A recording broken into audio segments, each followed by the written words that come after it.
എത്തിയത്. അവിടെ വെച്ച് ഗംഗയിൽ നിന്നും ഒരു പ്രത്യേക തരം സൈക്കിക് വൈബ്രേഷന്റെ അനുഭവം എനിക്ക് കിട്ടാൻ തുടങ്ങി. വേദനയോടെ ഞാൻ മനസ്സിലാക്കി, ഞാൻ അന്വേഷിച്ച് നടക്കുന്ന മാടമ്പിള്ളിയിലെ യഥാർത്ഥ മനോരോഗി എന്റെ അടുത്ത് നിൽക്കുന്ന ഗംഗയാണെന്ന്. ഗംഗയിൽ എന്തുകൊണ്ട്, എവിടെ വെച്ച്, എങ്ങനെ ഈ രോഗം ഉടലെടുത്തു? ഒരിക്കൽ നീയുമായിട്ടുള്ള വിവാഹാലോചന വരെ എത്തിയ ശ്രീദേവിയുടെ സാന്നിധ്യമാണോ ഗംഗയുടെ രോഗകാരണം? അതറിയാനാണ് അന്ന് ഞാൻ ശ്രീദേവിയും കൂട്ടി അമ്പലത്തിൽ പോകാൻ പറഞ്ഞത്. പക്ഷെ ഗംഗയ്ക്ക് അതൊരു പ്രശ്നമേ അല്ലെന്ന് എനിക്ക് വളരെ വ്യക്തമായി. പഴങ്കഥയിലെ നാഗവല്ലിയുടെ ഒരു കാര്യം പറഞ്ഞ് ഗംഗയെ പ്രകോപിപ്പിക്കാൻ ഞാൻ ശ്രമിച്ചു. നാഗവല്ലിയുടെ ചിലങ്കയെ ചൊല്ലി എന്തൊക്കെയോ പറഞ്ഞ് ഞാൻ ഗംഗയോട് എതിർത്തു.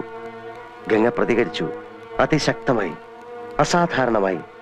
അപൂർവമായ ഒരു മനോരോഗത്തിന്റെ അഗ്നികുണ്ഡങ്ങൾ